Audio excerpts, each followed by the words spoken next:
ভালো করে বুঝতে হবে, এদের ধ্বংস অনিবার্য, নিঃসন্দেহে, কোনো সন্দেহ নাই। কথা ঠিক কিনা?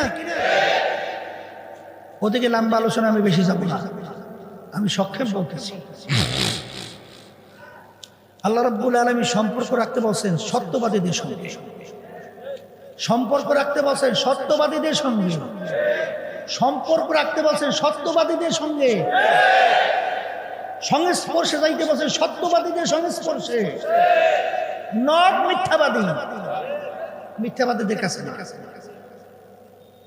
কে মানবেন কে মানবেন না ওইটা আমাদের বিষয় না। যার থেকে মিথ্যা প্রভাব প্রকাশিত হয় ওর থেকে হাদিস রাওয়াত গ্রহণ বর্ণনা করা জায়েজ নাই, গ্রহণ করা জায়েজ নাই। যার থেকে মিথ্যা প্রমাণিত যে মিথ্যুক, তাহলে ওর থেকে হাদিসও গ্রহণ করা যায় না, ওর থেকে সাক্ষীও নেওয়া যায় না। আল কিযবু ইউহলিক, হাদিসের মধ্যে আল্লাহ রাসূল সাল্লাল্লাহু আলাইহি ওয়াসাল্লাম বলছেন মিথ্যাবাদী ধ্বংসপ্রাপ্ত, ওর ধ্বংস অনিবার্য। এরপরে মুনাফিকের কথা শুনছেন, চিহ্ন আলামত জানি কয়টা? বলেন তিনটা। মুনাফিকের কয়টা চিহ্ন? এর ভিতরে একটা হলো ইদা হাদাসা কাযাব। মুনাফিক যখন কথা বলে মিথ্যা বলে। আর বর্তমানে তো আরে আলেম ওলামা পরিচয় দিয়া বেপরদা মহিলাদেরকে সামনের কাতারে বসাইয়া মিটিং করে এইবার দস্তুর মতো মিছিল করে, মানে মনে হয় দেখাতে চায়, বুঝাতে চায় যে তুমি ফরজ করছো পর্দা হুকুম, আমি মানি না, দেখাইয়ে দিলাম। কি কথা বুঝেন বাংলা? এই জন্য আমার আব্বাজান বলতেন বর্তমান যুগে সবচেয়ে বড় কষ্ট হলো পর্দা। কঠিন ব্যাপার, কঠিন ব্যাপার। কিন্তু বাজার হারামে কিন্তু আরাম নাই, হারামে কিন্তু আরাম নাই। যত পাশ্চাত্য দেশগুলো আছে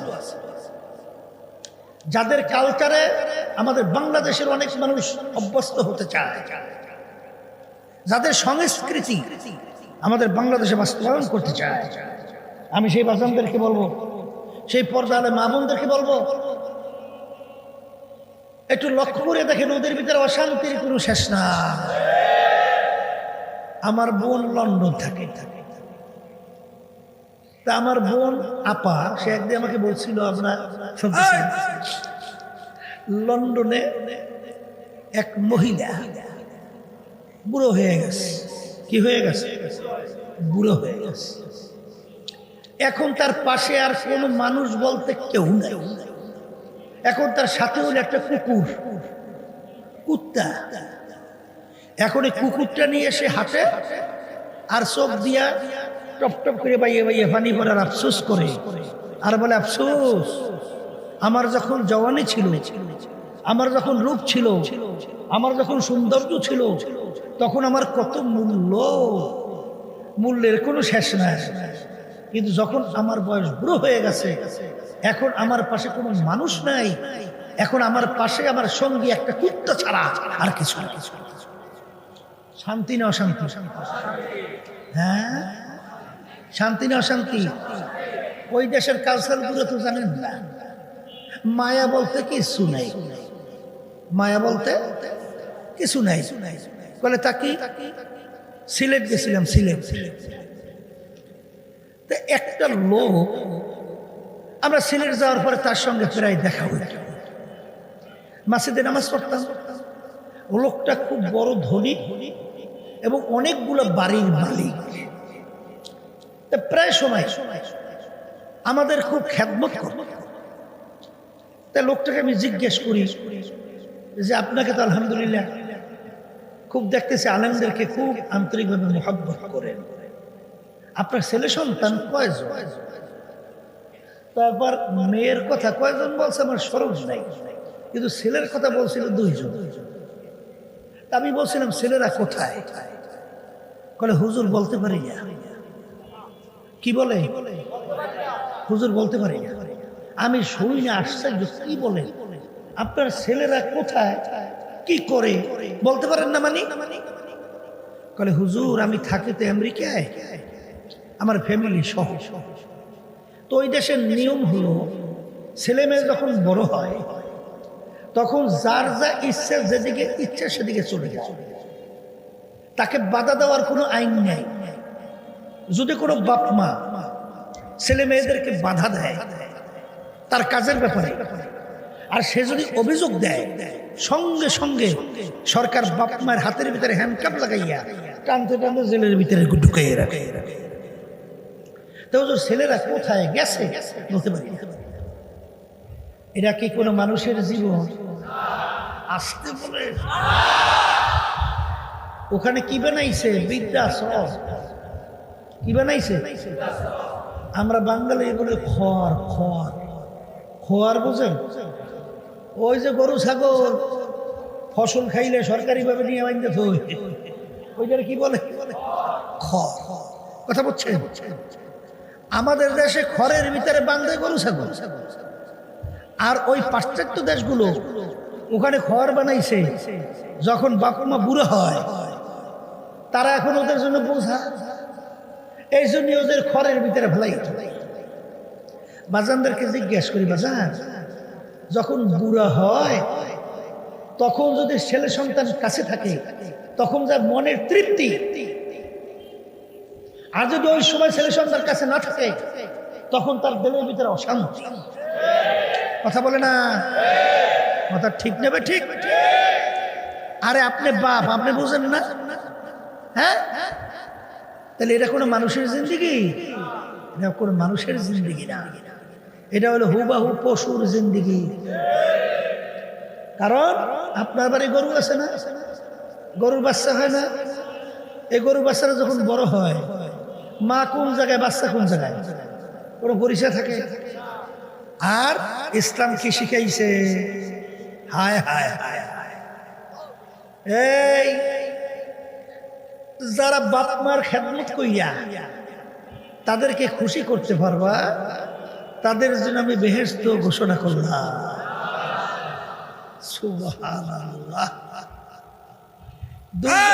বাপ মাকে পাইছো অথবা দুইজনের একজনকে পাইছো, তাদের খেদমত কইয়া তাদেরকে খুশি করতে পারো, তাইলে তোমাদের জন্য আমি জান্নাত ঘোষণা করলাম। কথা ঠিক? আচ্ছা বাজানদেরকে জিজ্ঞেস করি, বাপ মা দুইজনের একজন পাইছেন বা দুইজনকে পাইছেন, তাদের খেদমত করলে আল্লাহ কি হয়? খুশি হয়। আর ওরা শিখাইছে বাপ মাকে নিয়ে বৃদ্ধাশ্রম, ওইটার কি কয়? খড়ের ভিতরে ফেলাই রাখে। এই ইসলাম কি শিখাইছে? বাপ মায়ের সঙ্গে এরকম কোন আচরণ করা যাবে না যেই ব্যবহারের মাধ্যমে বাপ মা কষ্ট পাইয়া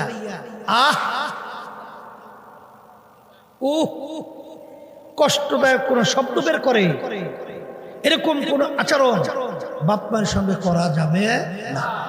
সাহাবায়ে কেরাম প্রশ্ন করলেন, হে আল্লাহর রাসূল সাল্লাল্লাহু আলাইহি ওয়াসাল্লাম, বাপ মা যদি আমাদের সাথে অন্যায় করে, অবিচার করে, জুলুম করে, নির্যাতন করে, তখন তাদের সাথে ব্যবহারটা কেমন হবে? তখন আল্লাহ রাসূল সাল্লাল্লাহু আলাইহি ওয়াসাল্লাম বলেন, ওয়া ইন যালামাকা ওয়া ইন যালামাকা ওয়া ইন যালামাকা, বাপ্পা যদি তোমাদের উপরে জুলুমও করে, তারপরে তাদের সঙ্গে এরকম কোনো আচরণ করা যাবে না যেই আচরণের মাধ্যমে বাপ্পা কষ্ট পেয়ে কষ্টদায়ক শব্দ বের হয়। এইটা ইসলাম শিখাইছে। কথা বলে না? এই হৃদ্রতা, মায়া, মানবতা যদি মানুষের ভিতরে না থাকে, ওটা মানুষ। আর এইটা শিখাইছে ইসলামী নীতি আদর্শ। কথা ঠিক না? এই জন্য আমার বাজানদেরকে বলবো, পর্দা আলে মা বোনরা যারা শুনতেছেন, যেই কথা বলতে চাইছিলাম, যুবকেরা দিনের পথে চলতে, নামাজ পড়তে, দাড়ি রাখতে, সুন্নতি পোশাকে চলতে কি কষ্ট না? আবার বলে না কষ্ট। আর আপলোডের হইয়া যেরকম ইচ্ছে সেরকম চলা। ছোটবেলায় স্পোর্টস হয় না স্কুলে, স্পোর্টস জানেন তো, ওই সময় একটা পর্ব ছিল, আমরা ছোট বুঝতাম না, যেমন খুশি তেমন সাজু। এখন বুঝলাম না যে পর্বটা কি। এখন কেউ দেখি ভাল্লুক হয়েছে, ভাল্লুক সাজছে, কেউ ঘোড়া হইয়ে আসছে, কেউ পাগল হইয়া আসছে, কেউ অমুক টমুক হইয়া আসছে।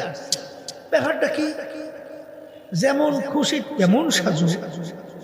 এই শিক্ষাটা হয়েছে নাস্তিকদের শিক্ষা। এই মানুষ যেরকম ইচ্ছা সেরকম চলতে পারবে?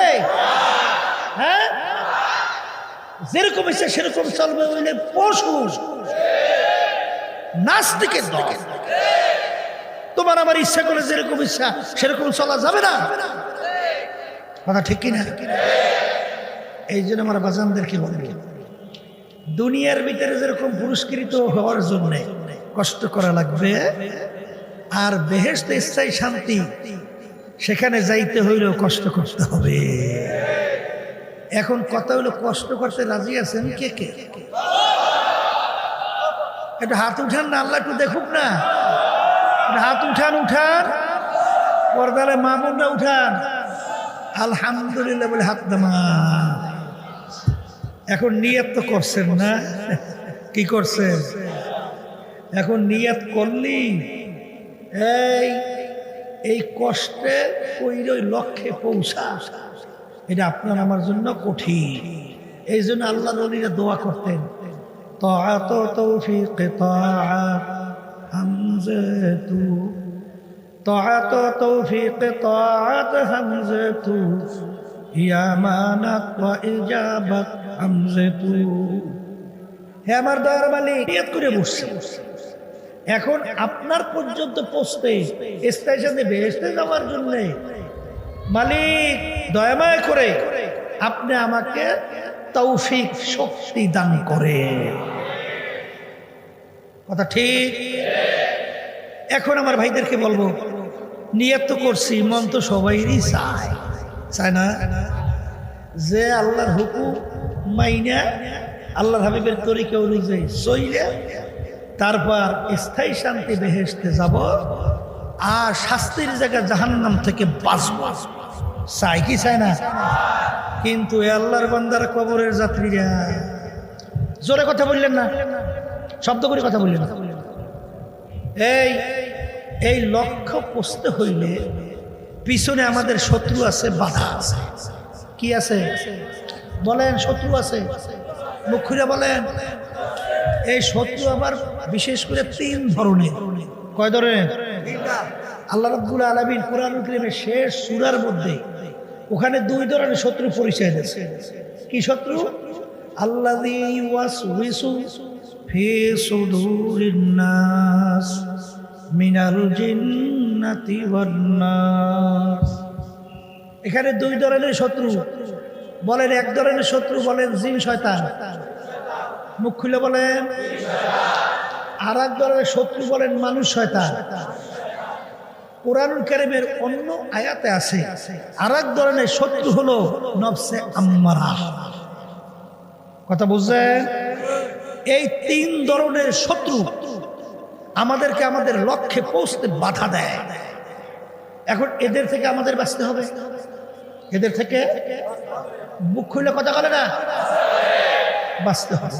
কারণ আল্লাহ বলছেন, ইন্নাশ শাইতানা লাকুম আদুউন ফাত্তাখিযুহু আদুওয়া। শয়তান তোমাদের জাহের বাহের প্রকাশ্যে শত্রু, ওকে শত্রু হিসেবেই ধৈর্য গণনা কইর, যাইনো বন্ধু হিসেবে গ্রহণ কইর না। কথা ঠিক কিনা? এখন শয়তান ধোঁকা দেবে, কোরআন কারীমে আল্লাহ বলছে।